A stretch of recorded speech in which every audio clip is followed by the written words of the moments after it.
it was the most tense transatlantic affair I've ever been to in my life. So why are we playing into the Russian hand? The 61st Munich Security Conference just happened. I've been watching some of your comments.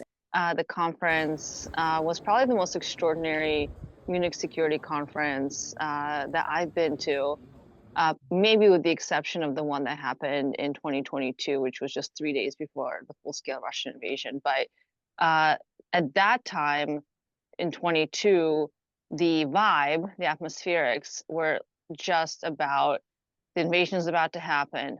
What are we going to do? It was an inevitability to it, among many, though not all. This year, I think the defining feature of the atmosphere was panic and anxiety. And panic and anxiety over what the US administration was going to say about its commitments to European security, what the US administration was going to say or do about the war, Russia's war against Ukraine. And for me, it was the most tense transatlantic affair I've ever been to in my life. It was clarifying because it gave us a much better understanding of where the White House was going to go. Up to that point, it really wasn't clear.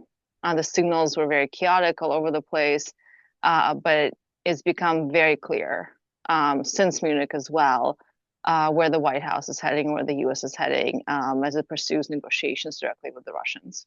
Because there wasn't a lot of understanding of where the US was, CEPA had actually, just before Trump had announced his negotiations with the Kremlin, came up with 7 points of what peace in and for Ukraine could look like. Those 7 points were a little bit different than what the Trump administration is doing right now.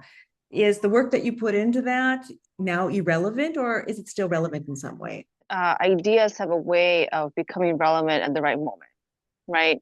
Those of us who work in the realm of policy ideas and policy solutions, understand that because you put ideas out there, it doesn't mean they're going to get implemented right away, but there's a moment in which some of the things you say or do or plan or provide a blueprint for will become useful. Certainly, the paper that you mentioned that we put out has a lot of people who know a lot about security issues, defense issues that worked on it, including Trump's own former national security advisor, General McMaster, other individuals like Boris Johnson and former Prime Minister of the UK and others. So these are people who are quite serious. They know what they're talking about. And the whole point of that paper is to say, look, if we actually want a sustainable peace, we need more leverage over the Russians. That hasn't changed. Then what we're seeing now is the US pursuing negotiations without first getting the leverage that we need to get a good deal out of it. So my concern now is that the United States and the White House is pursuing a bilateral discussion as how to settle the war in Ukraine, which Russia started, but we don't have too many chips on our side.